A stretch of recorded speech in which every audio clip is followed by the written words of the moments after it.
On a beaucoup entendu parler de Lift Up sur le salon. Lift Up? Lift Up. Lift Up. Lift Up. Alors Lift Up, qu'est-ce que c'est?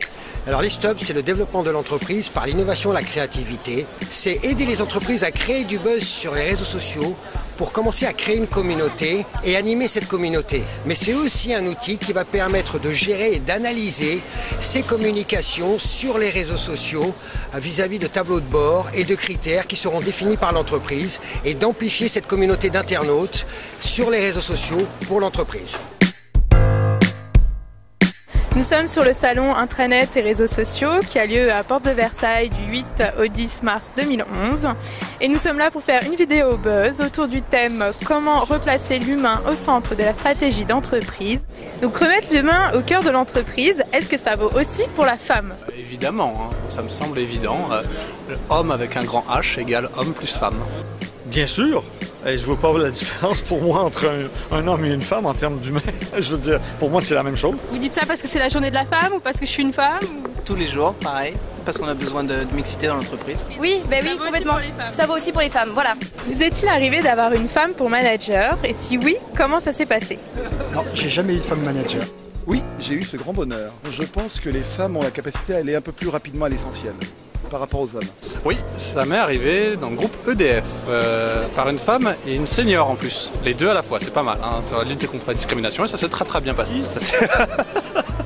Non, pas ma femme, mais non, ça se passe correctement, c'est juste qu'elles doivent être plus dures que les hommes. Votre femme gagne plus que vous. Quelle est votre réaction? Quel bonheur qu'elle puisse rentrer à la maison, que je me sois occupé des enfants, même s'ils sont grands aujourd'hui. Je suis célibataire, mais autrement ça me dérangerait pas. Vous êtes en plein recrutement d'un nouveau collaborateur et une femme très sexy se présente à l'entretien. Elle n'a pas forcément le profil, mais elle glisse subtilement qu'elle est pour la promotion canapé. Est-ce que vous êtes prêt à la mettre au cœur de la stratégie de votre entreprise? Oui.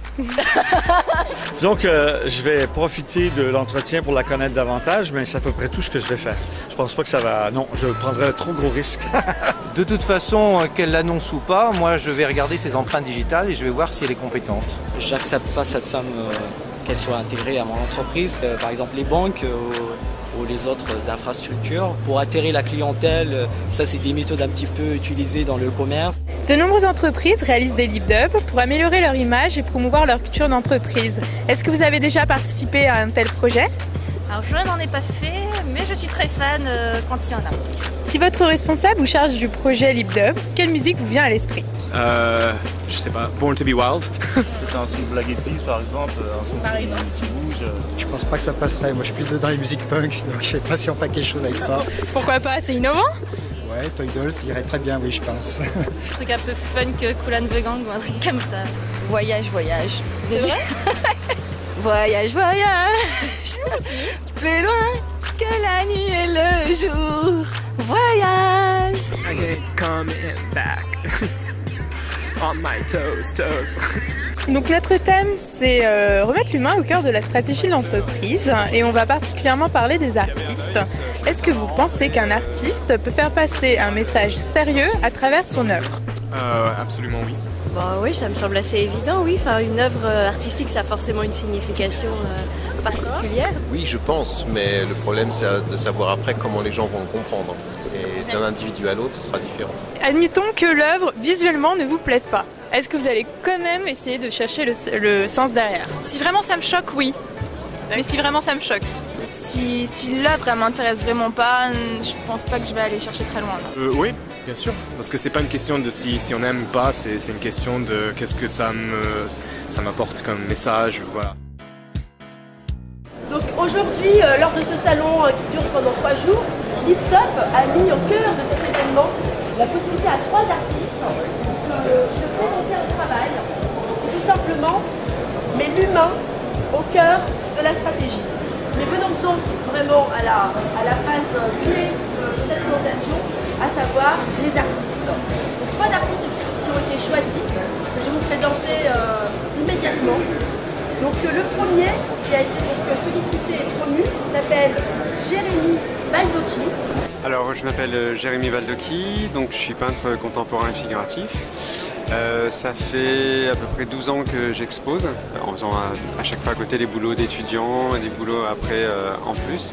Donc là maintenant, depuis ces dernières années, je me consacre entièrement à la peinture. Donc dans ma peinture, en fait, ce qui m'intéresse, c'est de montrer les distorsions du corps humain. Ce qui me plaît, ce sont tout ce qui n'est pas lisse, ce qui n'est pas symétrique, ce qui est complètement déstructuré. Et j'aime les corps qui ne sont pas parfaits en fait. Donc les rondeurs ou alors au contraire les gens très très maigres. Donc je les mets toujours dans des intérieurs. J'ai du mal à les peindre à l'extérieur. Pourquoi à l'intérieur? C'est parce que la vie quotidienne m'intéresse en fait. Les petits plaisirs, les petits tracas de la vie quotidienne, les petites manies des gens, ça m'intéresse beaucoup. C'est une série sur les culottes que j'ai faite. Donc c'est vendredi c'est gymnastique. Donc voilà, c'est une personne qui fait de la gym devant sa télé. Donc voilà, en gros, c'est ce que je voulais exprimer dans mon art. Mon très cher Miguel, je vous invite. Eh bien oui, je vous invite à vous rapprocher de moi. Je suis arrivé à Paris en 92. En 95, j'ai fait un stage qui s'appelait Excalibur de peinture murale en trompe-l'œil, de grande dimension. En 2000, je crée une association qui s'appelle Ligne de Mire. Et j'ai eu un poste d'artiste médiateur avec la politique de la ville pendant 6 ans, comme artiste médiateur. Et après, en 2006, j'ai déposé ma marque Crocodile Dongui pour travailler en freelance. Et je m'intéresse de plus en plus à l'expression bande dessinée en fait. Et comme mon personnage est un crocodile et l'entreprise, on peut associer le monde de l'entreprise à quelque chose qui a les dents longues, on va dire, ça m'intéressait à la fois de parler avec ce langage-là, parce que je l'ai pris, mais à la fois de rappeler un proverbe, il faudrait que je crois que c'est Proverbe 21-21, qui dit d'abord de poursuivre la bienveillance et la justice pour trouver la vie, la justice et la gloire. De remettre les choses à leur place, donc l'humain au centre de l'entreprise et des relations humaines et entreprise compris. Voilà. C'était jouer avec ces deux choses. Donc je voulais mettre le personnage du facteur pour le côté communication et le personnage du crocodile pour l'aspect niaque et entreprise et travail. On va le voir sous ce côté-là, le côté travail.